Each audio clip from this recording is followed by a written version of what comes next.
Copyrights, toys, public domain. I've been getting a lot of comments and questions on the message board, on the comment section, and email about what is going on with public domain and so much of the IP that we as adult collectors and movie fans, pop culture fans enjoy. Well, that's because we're about to enter unprecedented times when IP that was created in the 1930s, well, starts to become available in public domain. So exactly what does this mean and what is going on and what are some of the companies doing to avoid this? Well, since I've been getting a lot of questions, I'm putting it all into one video. That's what this is. This is a video. All right. So copyright law is complicated, and there are tons of lawyers. I'm not a lawyer, I just play one on YouTube, and they can go into detail about exactly what can be copyrighted and what can't be copyrighted. That's not what this is about. What this is about is public domain, which is when something that was formally copyrighted is no longer. So dealing with what can and cannot be copyrighted is not the subject of this video and will not be gone into by me right now. All right, so what is public domain and how does the law come into play? Well, essentially, public domain is any work that is available for free for anyone. And this goes back hundreds, if not thousands of years. Ancient Egypt is in public domain. Ancient Rome is in public domain. And every year on January 1st, which is known as Public Domain Day among public domain nerds, well, work that was previously copyrighted is no longer bound by law because enough time has expired. How much time? Well, that depends on when and where you're living. It used to be about 50 years and work would be in public domain. That's changed a lot, especially over the last 50 years. What public domain allows is for other artists to reinterpret or have their own stories to tell with characters, with art, with music. So this beautiful parody of the Mona Lisa could have never existed if the Mona Lisa was not in public domain. But Leonardo and all of his great-grandchildren have passed. Same thing with something like Mozart. You can go to a Mozart concert and you don't have to pay royalties to Mozart. He is in the public domain. And as I noted, over the last 300 years, the amount of time something is under copyright and then becomes public domain has expanded greatly. And that's because a lot of modern companies now have IP that is tied to their identity. All right, let's use an example. One of my favorite examples, Sherlock Holmes, because I'm a big Sherlock Holmes fan. What can I say? All right, so here's a character who is both in the public domain and not in the public domain, but it makes for a good example. So essentially, Sherlock Holmes goes all the way back to the 1800s. The first story is in 1887. But the last story isn't until the 1930s, which means that the original stories, which have passed over 100 years, are in public domain. But the final stories are still owned by Arthur Conan Doyle's heirs. So this movie that recently came out, Mr. Holmes, with Ian McKellen as Sherlock, showing him as an old man, originally they were not paying royalties to the Arthur Conan Doyle estate. But the estate came to them and said, yeah, you base this off of the final stories, and those are still under copyright, and they had to wind up paying royalties for this movie. If they had made the movie based on A Study in Scarlet, which was the very first Sherlock Holmes story from the 1880s, 1887 to be precise, well, they could do this for free. There would be no royalties. And over the years, all of the people who have played Sherlock Holmes, well, you've seen them more and more and more recently because as more of the stories become in public domain, well, you don't have to pay royalties for the story anymore, so it makes production a lot less, which is why as you get to the modern Sherlock Holmes, you see more and more people and more adaptions. You see him showing up in movies and in this case in comic books because the early stories are available.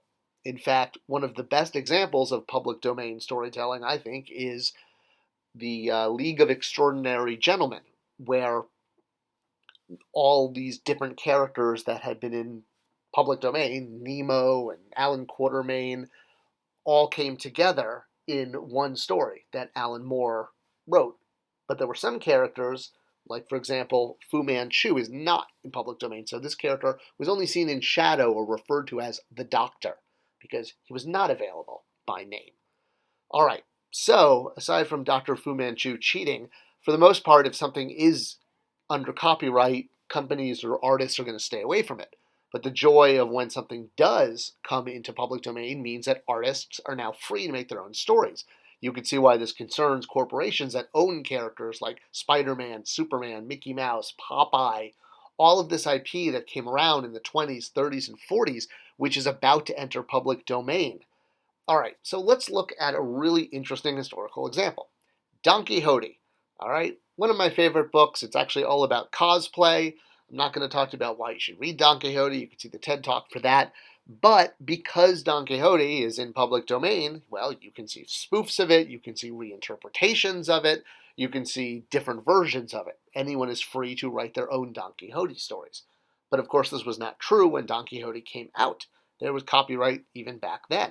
Now, this was a groundbreaking book, novel, story. It was like the Avengers, summer blockbuster of its time.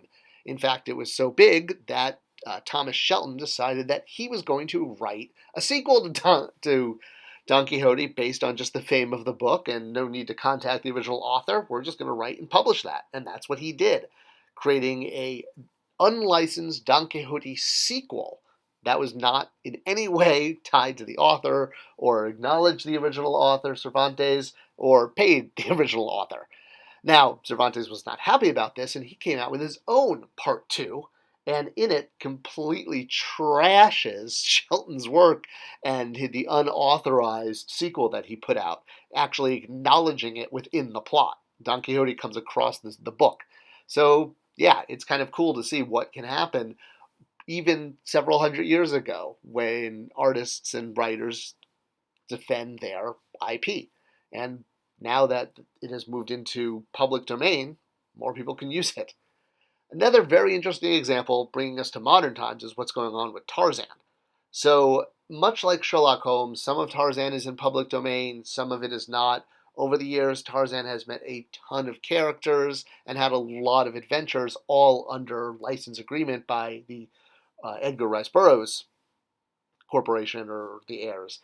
Now that some of Tarzan is no longer in copyright and is in public domain, he's having more adventures, and there's all sorts of unlicensed comics, novels that are starting to creep out about Tarzan. Now, the Edgar Rice Burroughs Corporation or heirs, etc., have taken some clever moves. For example, they've started publicizing the authorized versions of the book. So even though you could buy Tarzan and not pay them royalties because the book's in public domain, if you want an authorized version with an official seal on it, well, you can buy it from the Edgar Rice Burroughs Association and have the official ERB Universe logo on it because, hey, there's equity in that. Absolutely. So watching other examples, you can see that they've actually taken out a registration on the name Tarzan. There's now an R mark on the logo. This is really important because no one's ever tried to do this before. So this is going to be Tarzan's most interesting battle ever, I think, as courts look into whether or not you can register an item that's in public domain. And of course, the big mouse in the room is what's going on with Disney, because their IP, created in the 1920s, 1930s, is actually a corporate logo. It's an icon. Mickey Mouse, seen on anything, is immediately associated with Walt Disney, and there's equity in that, which the Walt Disney Corporation has rightly been fighting for. But artists and others who want to be able to use Mickey Mouse, because time has now passed and he will fall into public domain in January, well, this is obviously going to be a big issue for Disney as a corporation because he's more than a character, he's an icon. The way they're approaching it is that the original version of Mickey Mouse will fall into public domain, meaning no white gloves, Steamboat Willie. And each year that passes by, then that next year's iteration then becomes in public domain. But this is really going to start to hit very quickly because while you may just only have Steamboat Willie for 1 year, well, within a few years, like dominoes, all of the characters from Disney's 1930s and 1940s content, Donald Duck, Minnie Mouse, the Moose Guy, and honestly, every superhero from the Golden Age, those who aren't already in the public domain.